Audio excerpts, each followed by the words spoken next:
નમસ્કાર દર્શક મિત્રો, સિટી ન્યૂઝમાં આપ સૌનું સ્વાગત છે। સમાચારોની શરૂઆત કરતા પહેલા એક નજર આજના મુખ્ય સમાચારો પર। ઉમરગામમાં 3 વર્ષની બાળકી પર દુષ્કર્મના મામલે પોલીસ તપાસનો ઘમઘમાટ ચાલી રહ્યો છે। વલસાડ જિલ્લાના પ્રભારી સચિવ શ્રી રેમ્યા મોહને પૂર અસરગ્રસ્ત કશ્મીરનગર બરુડિયાવાડની મુલાકાત લીધી। ધરમપુરના પૂર્વ કોંગ્રેસી ધારાસભ્ય 60 વર્ષે બીજા વખત લગ્ન ગ્રંથિથી જોડાયા। અને વાપી તાલુકાના ડુંગરા ખાતે લાગી આગ।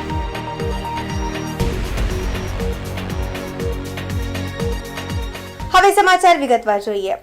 વલસાડના ઉમરગામમાં 3 વર્ષની બાળકી પર દુષ્કર્મના મામલે પોલીસ તપાસનો ઘમઘમાટ ચાલી રહ્યો છે। માત્ર 2 અઠવાડિયામાં જ આરોપી વિરુદ્ધ કોર્ટમાં ચાર્જશીટ દાખલ કરીને ફાસ્ટ ટ્રેક કોર્ટમાં કેસ ચલાવવામાં આવનાર છે। આથી યુદ્ધના ધોરણે વલસાડ જિલ્લા પોલીસની ટીમ અને ઉચ્ચ અધિકારીઓ કેસની તપાસમાં જોડાયા છે। આરોપી ગુલામ મુસ્તફાને ઘટના સ્થળે લઈ જઈ અને બનાવનું રિકન્સ્ટ્રક્શન પણ કરવામાં આવ્યું હતું। એફએસએલની મદદથી ઘટના સ્થળનું પંચનામું પણ કરવામાં આવ્યું હતું। આ સાથે જ પોલીસે બનાવ વખતે આરોપીએ પહેરેલા કપડાં કબજે કરી તેના મેડિકલ ટેસ્ટ કરાવવા સહિત તમામ વૈજ્ઞાનિક અને સંયોગી પુરાવાઓ મેળવી આરોપીને કડકમાં કડક સજા થાય તે માટે અત્યારે પોલીસ તળિયા ઝાટક તપાસ કરી રહી છે। પોલીસ દ્વારા શક્ય તમામ જરૂરી પુરાવાઓને એકત્રિત કરવા ટીમોનું ગઠન કરવામાં આવ્યું છે। પીડિત બાળકીને હાલત પણ સુધારા હોવાથી તેને હોસ્પિટલમાંથી રજા પણ આપી દેવામાં આવી છે। આ મામલે હવે વલસાડ પોલીસ રેકોર્ડ ટાઈમમાં ફાસ્ટ ટ્રેક કોર્ટમાં કેસ ચલાવી આરોપી ગુલામ મુસ્તફાને ફાંસીની સજા થાય તેવી માંગ સાથે તપાસનો ઘમઘમાટ ચલાવી રહી છે। આથી વલસાડ પોલીસ વડાએ પણ લોકોને શાંતિ જાળવવા અપીલ કરી છે। તારીખ 27મીએ જે એક બાળકી સાથે દુષ્કર્મની ઘટના બનેલી હતી, જે અનુસંધાને એસઆઈટીની ટીમ ડીવાયએસપી દવે સાહેબના માર્ગદર્શને તપાસ કરી રહી છે। એ એસઆઈટીની ટીમ દ્વારા ગઈકાલથી આજ સુધીમાં જે આરોપી છે એ આરોપીને સાથે રાખીને બનાવવાળી જગ્યાનું રિકન્સ્ટ્રક્શન પંચનામું કરવામાં આવ્યું છે। સ્પેશિયલ ઇન્વેસ્ટિગેશન ટીમે ફોરેન્સિક ટીમની હાજરીમાં નિષ્ણાતોની હાજરીમાં ગુનાવાળી જગ્યાનું પંચનામું પણ કર્યું છે। આરોપીના બનાવના દિવસે પહેરેલા કપડાં અને એની સાથે સાથે આરોપીનો મોબાઈલ ફોન પર કબજે કરવામાં આવ્યો છે। આરોપીની મેડિકલ તપાસણી પણ કરવામાં આવી છે। આરોપીની મેડિકલ તપાસણીના આધારે એનો મેડિકલ ડિટેલ રિપોર્ટ માંગી લેવામાં આવ્યો છે। સાથે સાથે આરોપીના મોબાઈલને પણ મોબાઈલ ફોરેન્સિક ટીમ એફએસએલમાં મોકલીને એના મોબાઈલમાં કયા પ્રકારના ડેટા અને કયા પ્રકારની માનસિકતા એ ધરાવે છે અને કયા પ્રકારની વેબસાઇટ એ જોઈ રહ્યો હતો એ બાબતે પણ ડિટેલ્ડ ઇન્વેસ્ટિગેશન રિપોર્ટ એફએસએલ પાસેથી લેવામાં આવશે। આરોપી વિરુદ્ધમાં તમામ વૈજ્ઞાનિક, ફોરેન્સિક, મેડિકલ અને સાયોગિક પુરાવો મેળવવાની હાલ કાર્યવાહી ચાલુ છે। જે આરોપી છે એને આજે કોર્ટમાં પ્રોડ્યુસ કરતા આરોપીના દિન 4ના તારીખ 2 સપ્ટેમ્બર સુધીના રિમાન્ડ બનાવની ગંભીરતાને ધ્યાને રાખીને કોર્ટે મંજૂર કરેલા છે। દીકરીની વાત કરીએ તો દીકરીને હોસ્પિટલમાંથી હેમખેમ રીતે ડિસ્ચાર્જ આપી દેવામાં આવ્યો છે। દીકરીની તબિયત સંપૂર્ણ સ્વસ્થ છે અને દીકરી એના માતા પિતાને સોંપી દેવામાં આવી છે અને દીકરી હાલ એના માતા પિતા સાથે છે। આગામી દિવસોમાં જે આરોપી છે એ આરોપી વિરુદ્ધના જે અન્ય પુરાવાઓ છે, નજરે જોનાર સાક્ષીને બધા પુરાવાઓ એકઠા કરીને આરોપી વિરુદ્ધમાં જે અમે અગાઉ પણ કહ્યું છે રીતે દિન 15ની અંદર ચાર્જશીટ કરી દેવામાં આવશે। વલસાડ શહેરના પૂર અસરગ્રસ્ત વિસ્તાર એવા વલસાડ પારડીના કશ્મીરનગર અને બરુડિયાવાડની જિલ્લા પ્રભારી સચિવ અને નેશનલ હેલ્થ મિશનના ડાયરેક્ટર રેમ્યા મોહને મુલાકાત લઈ પૂરના પાણી ઓસર્યા બાદ રહીશોને મળતી પ્રાથમિક સુવિધા અંગે ચકાસણી કરી। રોગચાળો ન ફેલાય તે માટે આરોગ્ય શાખા અને નગરપાલિકા દ્વારા કરવામાં આવી રહેલી કામગીરી અંગે સંતોષ વ્યક્ત કરી સર્વેલન્સ ચાલુ રાખવા સૂચન કર્યું હતું। ભારે વરસાદના કારણે વલસાડ ઔરંગા નદીમાં પૂર આવતા શહેરના નીચાણવાળા વિસ્તારમાં પાણી ભરાયા હતા, જેને પગલે કશ્મીરનગર અને બરુડિયાવાડ વિસ્તારના લોકોનું વલસાડ પારડીના રામલલા મંદિરના હોલમાં સ્થળાંતર કરવામાં આવ્યું હતું। જો કે પૂરના પાણી ઓસરી ગયા બાદ જનજીવન થાળે પડી રહ્યું છે। આ દરમિયાન પૂર અસરગ્રસ્ત વિસ્તારમાં રોગચાળો ન ફેલાય તે માટે જિલ્લા વહીવટીતંત્ર દ્વારા વિશેષ તકેદારી રાખવામાં આવી રહી છે। જે સંદર્ભે આજે જિલ્લાના પ્રભારી સચિવ શ્રી રેમ્યા મોહને પૂર અસરગ્રસ્ત વિસ્તારનું નિરીક્ષણ કર્યું હતું। આ દરમિયાન તેમણે મુખ્ય જિલ્લા આરોગ્ય અધિકારી ડોક્ટર કેપી પટેલ, જિલ્લા આરોગ્ય અધિકારી ડોક્ટર વિપુલ ગામિત, જિલ્લા રોગચાળા નિયંત્રણ અધિકારી ડોક્ટર મનોજ પટેલ, જિલ્લા મલેરિયા અધિકારી ડોક્ટર વિરેન પટેલ અને તાલુકા હેલ્થ ઓફિસર ડોક્ટર કમર ચૌધરીને વિશેષ રૂપે જણાવ્યું હતું. ડસ્ટિંગ રેગ્યુલર કરાવવું, પીવાના પાણીના સ્ત્રોતનું ક્લોરિનેશન કરવું અને રોગચાળો ફાટી ન નીકળે તે માટે તકેદારી રાખી સર્વેલન્સ ચાલુ રાખવું, જે સૂચનો સંદર્ભે અધિક જિલ્લા આરોગ્ય અધિકારી ડોક્ટર વિપુલ ગામિતે હાલમાં આરોગ્ય કર્મીઓ રોજ ઘરે ઘરે જઈને ઝાડા ઉલટી તેમજ તાવને લગતી વિવિધ બીમારીઓ તપાસ કરી દર્દીને દવા આપી રહ્યા છે. જરૂર જણાય તો મેડિકલ ઓફિસર પાસે પણ લઈ જવામાં આવે છે. આ સિવાય નજીકમાં જ સારવાર મળી રહે તે માટે બરુડિયાવાડમાં આવેલું હેલ્થ એન્ડ વેલનેસ સેન્ટર પર સવારે 9 થી બપોરે 1 અને સાંજે 5 થી 7 વાગ્યા સુધી ચાલુ રાખવામાં આવે છે. એ અંગે માહિતગાર કરાયા હતા. જિલ્લા આરોગ્ય તંત્ર અને પાલિકા દ્વારા થઈ રહેલી કામગીરી અને પ્રભારી સચિવશ્રીએ સંતોષ વ્યક્ત કર્યો હતો. વધુમાં તેમણે સગર્ભા બાળકો અને કોમોબિડ દર્દીઓ પર વિશેષ ધ્યાન આપી તેઓની સંભાળ લેવા સૂચન કર્યું હતું. વલસાડ પાલિકાના ચીફ ઓફિસર દશરથસિંહ ગોહિલે પ્રભારી સચિવશ્રીને પાલિકા દ્વારા થઈ રહેલી કામગીરી અંગે માહિતી આપી હતી. સમાચારોમાં સમય છે નાનકડા વિરામનો. વિરામ બાદ આપ જોઈ શકશો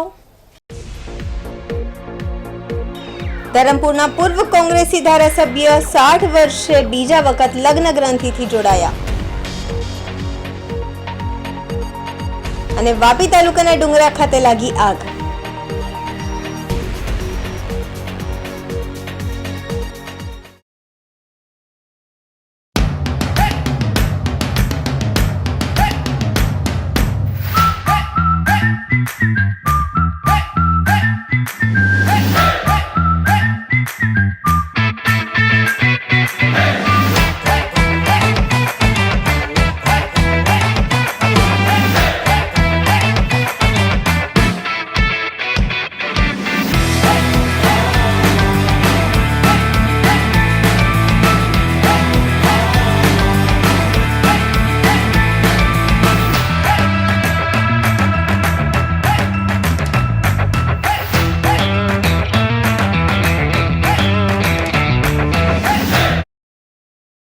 Super Tire, a lifestyle tire store. GIDC Crossroad, Vapi. વિરામ બાદ આપનું સ્વાગત છે. ધરમપુરના પૂર્વ કોંગ્રેસી ધારાસભ્ય 60 વર્ષે બીજી વખત લગ્ન ગ્રંથિથી જોડાયા. કહેવાય છે કે લગ્ન કે પ્રેમ કરવાની કોઈ ઉંમર નથી હોતી. વૃદ્ધાવસ્થામાં પણ પુનઃલગ્ન અને પ્રેમ લગ્નના અનેક કિસ્સાઓ પ્રકાશમાં આવે છે. ત્યારે હાલ જ ગુજરાત રાજ્યના એક પૂર્વ ધારાસભ્ય 60 વર્ષની ઉંમરે બીજી વખત લગ્ન ગ્રંથિમાં જોડાયા છે. વલસાડ જિલ્લાના ધરમપુર વિધાનસભાના પૂર્વ કોંગ્રેસી એવા ધારાસભ્ય ઈશ્વરભાઈ પટેલ 60 વર્ષે બીજા વખત લગ્ન ગ્રંથિથી જોડાયા છે. ઈશ્વરભાઈ પટેલે વલસાડના ગામ કોલવાડ ફળિયામાં રહેતા ઓપીના બેન નામના એક મહિલા સાથે કોર્ટ મેરેજ કર્યા છે. ઈશ્વરભાઈ અને ઓપીના બેને તેમના પરિવારજનોની હાજરીમાં વાંસદાની કોર્ટમાં કોર્ટ મેરેજ કરીને વાંસદા રામજી મંદિરમાં ભગવાનની સાક્ષીએ એકબીજાના જીવનસાથી બનવાના કોલ આપ્યા હતા. મહત્વપૂર્ણ છે કે ઈશ્વરભાઈ પટેલ વર્ષો પહેલા ધરમપુરમાં અને આસપાસના વિસ્તારમાં આદિવાસી સમાજના જાણીતો ચહેરો હતો. તેઓ ધરમપુર વિધાનસભા સીટ પર કોંગ્રેસની ટિકિટ પર જીતી ધારાસભ્ય પણ રહી ચૂક્યા છે. જો કે ત્યારબાદ 2017માં ભાજપના અરવિંદ પટેલ સામે હાર બાદ તેઓ 2022ની વિધાનસભા ચૂંટણીમાં કોંગ્રેસ છોડીને આમ આદમી પાર્ટી સાથે પણ જોડાયા હતા. આથી તે આદિવાસી વિસ્તારોમાં જાણીતું નામ છે. જો કે તેમના પ્રથમ પત્નીનું વર્ષો અગાઉ અવસાન થઈ ચૂક્યું હતું. આથી ત્યારથી તેઓ એકલવાયુ જીવન જીવતા હતા. જો કે હવે ઉંમરની ઢળતી સંધ્યાએ જીવનની એકલતા દૂર કરવા જીવનસાથીની જરૂર જણાય અને તેઓએ પોતાની પસંદગીના ગામના કોલવાડ ફળિયામાં રહેતા ઓપીનાબેન સાથે જીવનની બીજી ઇનંગની શરૂઆત કરી છે. તેઓએ ખુલ્લીને તેમના બીજા વખત લગ્ન કરવાના વિષય પર સોશિયલ મીડિયાના માધ્યમથી વાત કરી હતી. તેમના મત મુજબ તેઓ પ્રથમ પત્નીના અવસાન બાદ વર્ષો સુધી એકલવાયુ જીવન જીવતા હતા. જો કે હવે તેમને જીવનસાથીનો ખાલીપો દૂર કરવા જીવનસાથીની જરૂર જણાતા તેઓએ બીજી વખત લગ્ન કર્યા છે અને હવે તેઓ આ નવા જીવનસાથીના કારણે તેમનું આવનાર જીવન શાંતિપૂર્ણ રીતે વિતાવશે તેવો વિશ્વાસ પણ વ્યક્ત કરી રહ્યા છે.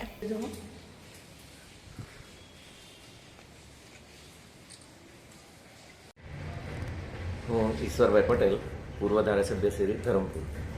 હું મારા ગૃહસ્થ જીવનમાં ઘણા વર્ષથી મારે ધર્મપત્નીનું દેહાંત થવાથી એકલવાયુ જીવન જીવતો હતો. ત્યારે ઘણા વર્ષ સુધી એકલવાયુ જીવન જીવવા માટે ઘણી બધી તકલીફો પડી. મિત્ર વર્તુળમાં પણ મને ઘણા બધાએ પ્રોત્સાહન આપ્યું કે ફરી લગ્ન કરો, ફરી લગ્ન કરી લો, તમારા કોઈ પણ જગ્યાએ એકલવાયુ જીવન જીવવાથી ઘણી બધી સંબંધો જાળવવા, કોઈ આવ્યું ગયું ઘરે એમના માટે પણ વ્યવસ્થા જાળવવા કે પાછલા જીવનમાં જીવનસાથીની ઘણી બધી જરૂર હોય છે. યુવાનીમાં તો માણસ ગમે તેમ ટાઈમપાસ કંઈ નોકરી ધંધો કરીને પણ એ જીવી શકે, પણ 50 વર્ષ પછીની જીવનમાં એકલવાયુ જીવન જીવવું ઘણી બધી મુશ્કેલીઓ પડે છે. એના નાતે મારા મિત્ર વર્તુળમાં પણ ઘણા બધા મને આગ્રહ કર્યો અને ગઈકાલે જ મેં અટગામ કોલવાડના ઓપીનાબેન સાથે લગ્ન ગ્રંથિથી જોડાયો છે અને મારું જીવન હવે શાંતિમય જીવીશ એવી મને સંપૂર્ણ ખાતરી સાથે હું વાત કરું છું. સમાચારોમાં ફરી સમય છે નાનકડા વિરામનો. વિરામ બાદ આપ જોઈ શકશો. અને વાપી તાલુકાના ડુંગરા ખાતે લાગી આગ.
વિરામ બાદ ફરી આપનું સ્વાગત છે. વલસાડ જિલ્લાના વાપી તાલુકાની ઘટના. વાપી તાલુકાના ડુંગરા ખાતે લાગી આગ. ડુંગરા ખાતે આવેલ ઇન્ડિયા ફર્નિચરના બાજુમાં આવેલ લાકડાના ગોડાઉનમાં આગ લાગી હતી. આગ લાગતા સમગ્ર વિસ્તારમાં દોડધામ મચી ગઈ હતી. આ ઘટનાની જાણકારી ફાયર ટીમને થતા સ્થળ પર પહોંચીને આગ પર કાબુ લેવાના પ્રયાસ હાથ ધર્યા હતા. વાપીના ડુંગરાના નવા બુલેટ ટ્રેન સ્ટેશન પાસે લાકડાના ગોદામમાં આ આગ લાગી હતી. જોકે જાનહાની સમાચાર નથી, પરંતુ ફાયર બ્રિગેડે સમયસર પહોંચીને આગને કાબૂમાં લીધી હતી.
વાપી માર્કેટના કાશી મિત્ર મંડળ દ્વારા ગણપતિ બાપ્પાનો ભવ્ય આગમન સમારોહ યોજાયો.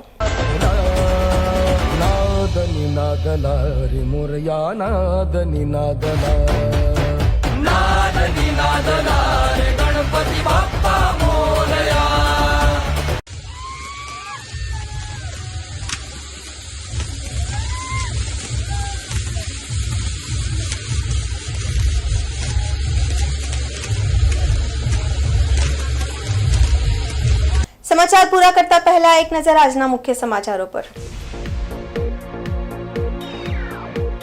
ઉમરગામમાં 3 વર્ષની બાળકી પર દુષ્કર્મના મામલે પોલીસ તપાસનો ઘમઘમાટ ચાલી રહ્યો છે। વલસાડ જિલ્લાના પ્રભારી સચિવ શ્રી રમ્યા મોહને પૂર અસરગ્રસ્ત કાશ્મીરનગર બરુડિયાવાડની મુલાકાત લીધી। ધરમપુરના પૂર્વ કોંગ્રેસી ધારાસભ્ય 60 વર્ષે બીજા વખત લગ્ન ગ્રંથિથી જોડાયા। અને વાપી તાલુકાના ડુંગરા ખાતે લાગી આગ।